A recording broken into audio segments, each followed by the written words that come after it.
नमस्कार दोस्तों, स्वागत है एक बार फिर से हमारे न्यूज चैनल में। तो चलिए बात करते हैं आज की तमाम बड़ी खबरों पर। रद्द नहीं होगी तेजस्वी यादव की जमानत पर कोर्ट ने लगाई फटकार, सार्वजनिक बयानों में सावधान रहने की नसीहत। आईआरसीटीसी घोटाले मामले में बिहार के डिप्टी सीएम तेजस्वी यादव की जमानत निरस्त करने की सीबीआई की मांग पर आज दिल्ली की राउज एवेन्यू कोर्ट में सुनवाई के दौरान यादव के वकीलों ने केंद्र सरकार पर विपक्ष के खिलाफ सीबीआई व ईडी का दुरुपयोग करने का आरोप मढ़ा। सीबीआई ने भी अपना पक्ष रखा। सुनवाई के बाद कोर्ट ने राजद नेता को फटकारते हुए फैसला सुरक्षित रख लिया। कोर्ट ने पाया कि जमानत निरस्त करने का कोई खास आधार नहीं है, लेकिन तेजस्वी यादव को यह हिदायत दी गई कि वो जब भी भाषण दे तो थोड़े अपने बयानों पर काबू रखें। बीजेपी समेत दूसरे दलों के लिए आईना है यह चुनाव, क्या दबाव में आएंगे इनका अंदरूनी लोकतंत्र। जी हाँ दोस्तों, आपको बता दें कि कांग्रेस पार्टी के लोकतांत्रिक तरीके से अपने राष्ट्रीय अध्यक्ष का चुनाव कराने के लिए गुप्त मतदान प्रणाली का सहारा लिया। इसके लिए भाजपा ने ही अप्रत्यक्ष तरीके से सबसे ज्यादा जोर डाला था। परिवारवाद का नाम लेकर कांग्रेस पर खूब हमला बोला गया।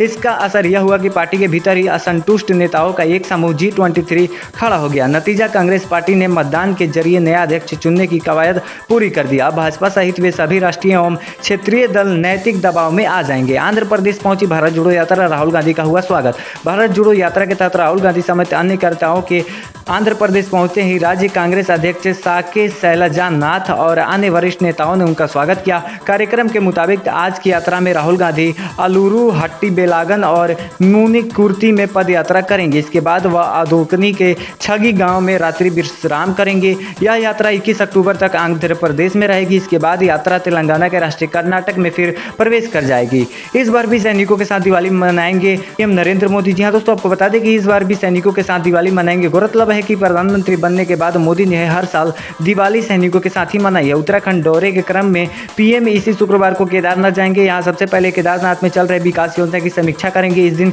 केदारनाथ का दर्शन करने के बाद पीएम बद्रीनाथ के लिए रवाना होंगे। शुक्रवार की रात बद्रीनाथ में बिताने के बाद शनिवार को तड़के बद्रीनाथ का दर्शन करेंगे। दर्शन के बाद पीएम बद्रीनाथ मास्टर प्लान के तहत किए जा रहे कार्यों की समीक्षा भी करेंगे और दिवाली सैनिकों के साथ ही मनाएंगे। पीएम मोदी ने किसान सम्मान निधि 12वीं किस्त जारी।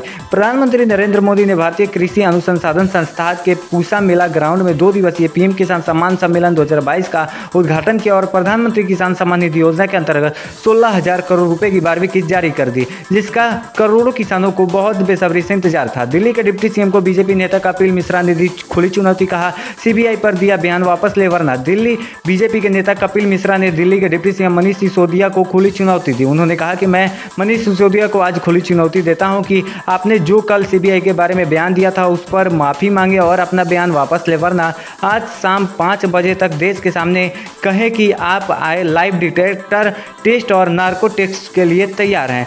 रूस से बढ़ रही पाकिस्तान की नजदीकियां, भारत जितनी दर पर पुतिन देंगे। यहाँ दोस्तों आपको बता दें कि भारत के अजीज दोस्त रूस से पाकिस्तान की नजदीकियां बढ़ती जा रही हैं। अमेरिका के आधिकारिक दौरे पर आए पीएम के वित्त मंत्री पाकिस्तान के वित्त मंत्री इसाक डारा ने कहा कि इस्लामाबाद रूस से उस दर पर ईंधन खरीदने को तैयार है जिस दर पर वह भारत को मुहैया करा रहा है। द न्यूज़ की रिपोर्ट के अनुसार मंत्री ने सोमवार को कहा कि उन्हें उम्मीद है कि हाल ही में आई प्रचंड बाढ़ के कारण पाकिस्तान की वित्तीय कठिनाई के मद्देनजर पश्चिम को भी रियायती ईंधन आयात करने में कोई आपत्ति नहीं होगी। लालू नीतीश में आगे क्यों लगा रहे हैं सुशील मोदी, आरजेडी से जेडीयू को लड़ाने में बीजेपी का कितना फायदा। जी हां दोस्तों, आपको बता दें कि नीतीश कुमार द्वारा बीजेपी का साथ छोड़कर आरजेडी के साथ मिलाने के बाद से पूर्व डिप्टी सीएम सुशील मोदी महागठबंधन में आग लगाने वाली बातें कर रहे हैं। सुशील मोदी पिछले कुछ दिनों से आरजेडी और जेडीयू को लड़ाने वाले बयान दे रहे हैं। उनके बयानों से लगता है कि वो पूरी कोशिश में है कि लालू और यादव और नीतीश कुमार दोनों अलग हो जाएं, क्योंकि इससे बीजेपी को फायदा होगा। दोनों दलों के साथ रहने से बीजेपी के लिए बिहार में बहुत बड़ा चुनावी मुश्किल है। सीएम नीतीश कुमार ने फिर से किया ऐलान, जीवन में कभी नहीं बीजेपी के साथ नहीं जाएंगे। बीजेपी से अलग होने के बाद सीएम नीतीश कुमार बीजेपी पर निशाना साध रहे हैं। मुख्यमंत्री ने ऐलान किया कि वो जीवन में कभी बीजेपी के साथ नहीं जाएंगे।